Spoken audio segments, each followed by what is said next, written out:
Biology keeps accounts. Every day, your body balances what it receives against what you ask it to maintain. When inputs clear the cost, things hold.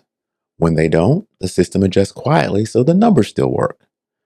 Protein is one of those places where that accounting becomes visible. You can delay the decision for a while. You can pull from reserves or you can redistribute across systems. But if intake doesn't cover demand, something else eventually gets reduced so the balance sheet stays aligned. That pressure shows up most clearly when strength is involved. Protein is not background nutrition once you expect your body to carry load. It is a material expense tied directly to what you want to keep available. Treating it casually works only as long as demand stays low or is temporary. This is easier to understand when you see it play out.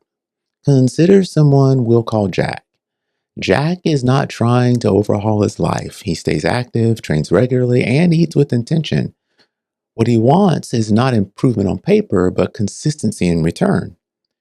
He wants effort to translate into something that holds rather than something that has to be rebuilt repeatedly. Like most people, Jack absorbs mixed guidance. He hears warnings about excess. He hears advocacy for higher intake. He hears examples framed as rules. So he makes a reasonable choice and moderates. From a decision making perspective, moderation feels prudent. From an accounting perspective, moderation only works if the total clears the cost. We have known this for a long time at a tissue level. Muscle is not static. It is constantly being built and broken down.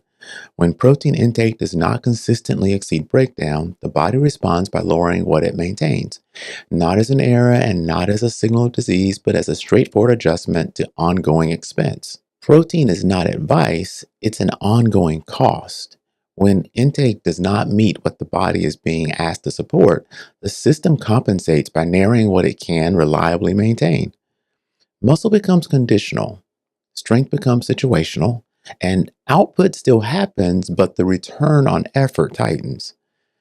What appears first is not loss, but inefficiency. Effort still occurs, but it delivers less value. Training still happens, but it carries less forward.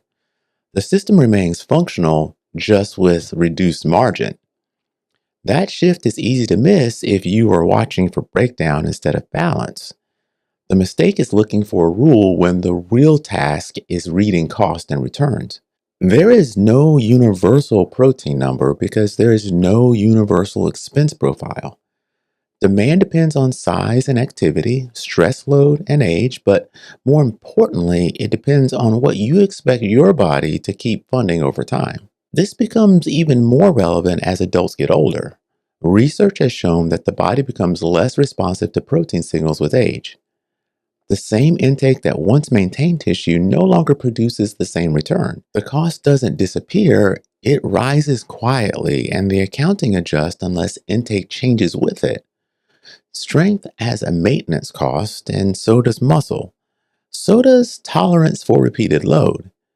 If those assets matter, intake has to cover the ongoing expense consistently, not occasionally, and not symbolically. This does not require prescriptions, it requires observation. Jack eventually notices that when protein intake clearly clears demand, the system behaves differently. Effort produces predictable return, and training feels supported instead of fragile. Appetite stabilizes because compensation elsewhere is no longer necessary. But nothing dramatic changes. What changes is predictability, and predictability is what tells you the account is balanced. This is where guidance often misfires. It emphasizes targets instead of cost.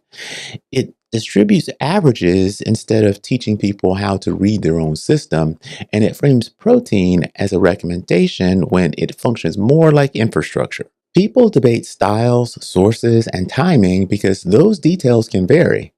The underlying expense does not.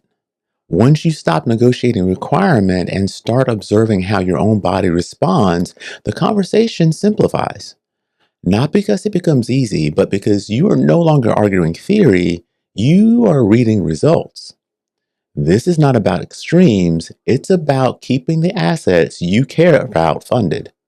And when protein intake matches the life you are actually asking your body to support, the math stops resisting you.